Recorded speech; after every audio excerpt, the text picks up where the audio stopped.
السلام علیکم ورحمۃ اللہ وبرکاتہ۔ الحمد للہ رب العالمین والصلاة والسلام علی اشرف الانبیاء والمرسلین، اما بعد۔ بسم اللہ الرحمن الرحیم۔ صدر مجلس اور دیگر اساتذہ کرام اور میرے عزیز ساتھیوں، آج میرا موضوع سخن ہے آزادی سے قبل ہندوستان میں اہل حدیثوں کی دینی، تعلیمی اور سیاسی حالت، ایک سرسری جائزہ۔ بر صغیر پاک و ہند کی تاریخ اصلاحی تحریکات سے بھرپور ہے۔ انہی تحریکات میں اہم اور منفرد تحریک اہل حدیث ہے، جو قرآن و سنت کی خالص پیروی، عقیدہ توحید کی دعوت اور بدعت و خرافات سے اجتناب پر زور دیتی ہے۔ آزادی سے قبل کا دور مسلمانوں کے لیے سیاسی زوال، دینی انحطاط اور تعلیمی پسماندگی کا زمانہ تھا، تاہم ان ناسازگار حالات میں بھی اہل حدیث علماء نے دین کی بقا، علم کے فروغ اور قوم کی اصلاح کے لیے قابل قدر خدمات انجام دی۔ ہندوستان میں آزادی سے قبل اہل حدیثوں کی دینی حالت تھا۔ اہل حدیث علماء نے آزادی سے قبل دین کی خالص تعلیم قائم کرنے میں نمایاں کردار ادا کیا۔ ان کا اصول تھا کہ دین صرف قرآن و حدیث سے اخذ کیا جائے اور ہر وہ عمل جو کتاب و سنت کے خلاف ہو ترک کر دیا جائے۔ انہوں نے شرک، بدعت، تعویذات، قبروں کی پرستش اور غیر اسلامی رسومات کے خلاف جرأت مندانہ آواز بلند کی۔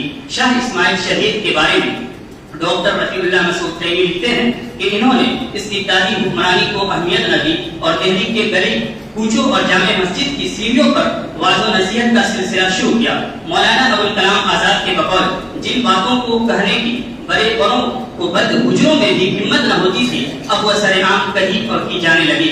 شیخ عبد الرحمن فریبائی نے اپنی کتاب الحرکۃ السلفیۃ و دورها فی احیاء السنہ میں ان علماء کا ذکر کیا ہے جنہوں نے سرزمین ہند میں سنت کی احیا کی۔ ان میں نواب صدیق حسن خان بھوپالی، حسین بن محسن انصاری، محمد بشیر شہسوانی، سلامت اللہ راجپوری، احمد بن حسن، نور الحسن بن صدیق حسن، نذیر حسین محدث دہلوی، عبد الغنی مجاہد، بدیع السماء حیدرآبادی، عبد الوہاب ملتانوی، حافظ ابو محمد ابراہیم عالوی وغیرہ شامل ہیں۔ یہ علماء توحید و سنت کی دعوت کے لیے وعظ، خطبات، دروس اور تحریرات کے ذریعے ایک ہمگیر علمی تحریک چلا رہے تھے۔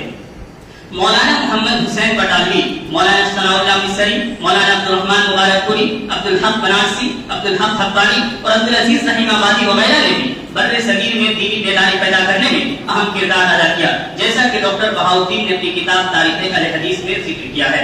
آزادی سے قبل اہل حدیثوں کی تعلیمی حالت۔ ہندوستان میں اہل حدیث جماعت نے تعلیم قائم کرنے پر بھی مکمل توجہ دی اور ہمیشہ اس مقصد کے لیے کوشاں رہی۔ انہوں نے مدارس و مکاتب کا ایک وسیع نیٹ ورک قائم کیا۔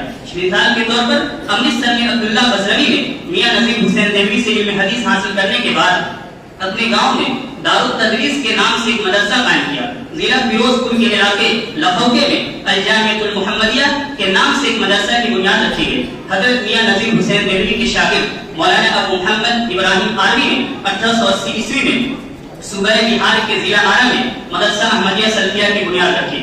ارشاد الحق اطری اپنی کتاب پاک و ہند میں علماء اہل حدیث کی خدمات حدیث میں لکھتے ہیں کہ دہلی قدیم زمانے سے ہی علوم و فنون کا مرکز بنا رہا ہے۔ یہاں مدرسہ رحیمیہ کا آغاز شاہ ولی اللہ کے والد شاہ عبد الرحیم نے کیا تھا۔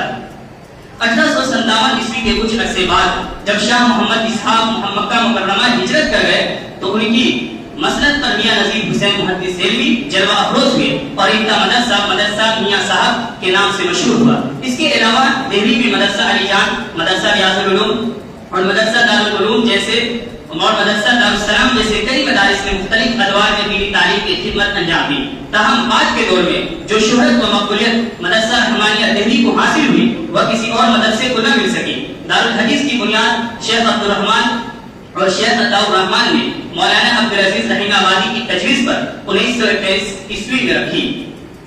سامعین، یہ مدارس حدیث، فقہ، تفسیر اور علم کلام کے ماہر علماء تیار کرتے تھے۔ اہل حدیث علماء نے تعلیم کو عام کرنے کے لیے اردو زبان کو ذریعہ تعلیم بنایا۔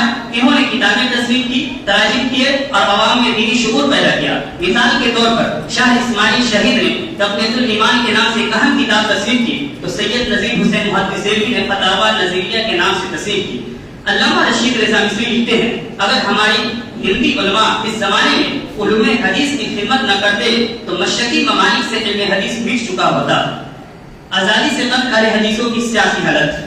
جب برصغیر میں مغلیہ سلطنت کا زوال شروع ہوا، طوائف الملوکی اور بدامنی عام ہو گئی، مرہٹے، سکھ اور باقی صوبیدار سلطنت کو توڑ رہے تھے اور مغل بادشاہ صرف نام کے رہ گئے تھے، تو اس وقت کی اخلاقی گراوٹ، عیاشی اور غیر کا فقدان سلطنت کی تباہی کا سبب بن رہے تھے۔ ایسے پرآشوب دور میں اہل حدیث علماء نے سیاسی میدان میں جہادی فکر کی بنیاد پر تحریک کا آغاز کیا، جس کی اساس شاہ ولی اللہ محدث دہلوی نے رکھی۔ 1799 عیسوی میں ٹیپو سلطان کے ساتھی میر صادق انگریزوں سے مل گئے اور ٹیپو سلطان سے نیز قوم و ملت سے غداری کی۔ انگریزوں نے اس کے بعد مکمل طور پر ہندوستان پر اپنا تسلط قائم کر لیا۔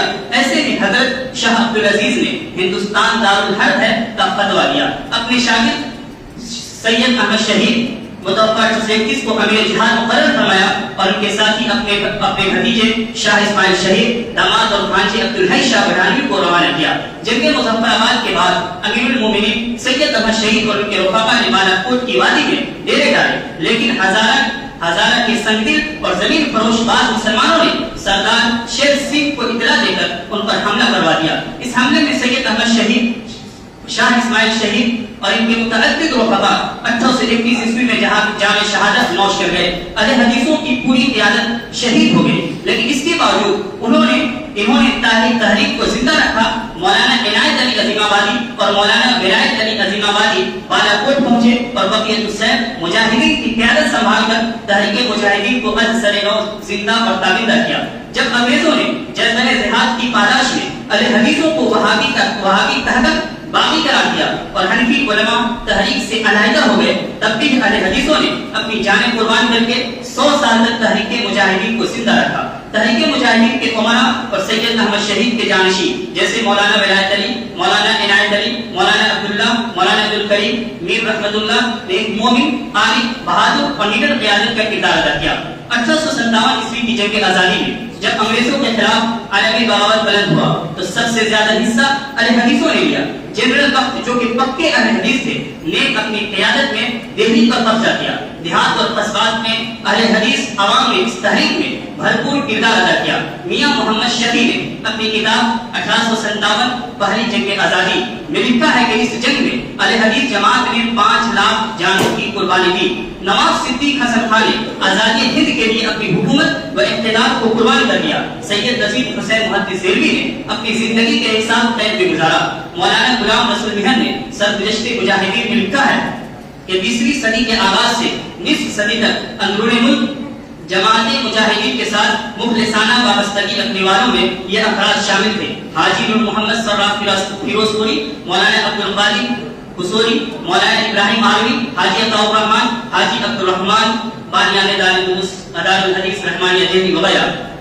سامعین کرام، خلاصہ کلام یہ ہے کہ اہل حدیث جماعت نے نہ صرف دینی و تعلیمی میدان میں نمایاں خدمات انجام دی بلکہ سیاسی شعور کو بھی زندہ رکھا، قوم و ملت کے مفادات کو ہمیشہ مقدم رکھا اور حریت و آزادی کو اپنی اول ترجیح دی۔ اخیر میں اللہ تبارک و تعالیٰ سے دعا ہے کہ اللہ تبارک و تعالیٰ ہمارے ملک کی حفاظت فرمائے۔ آمین۔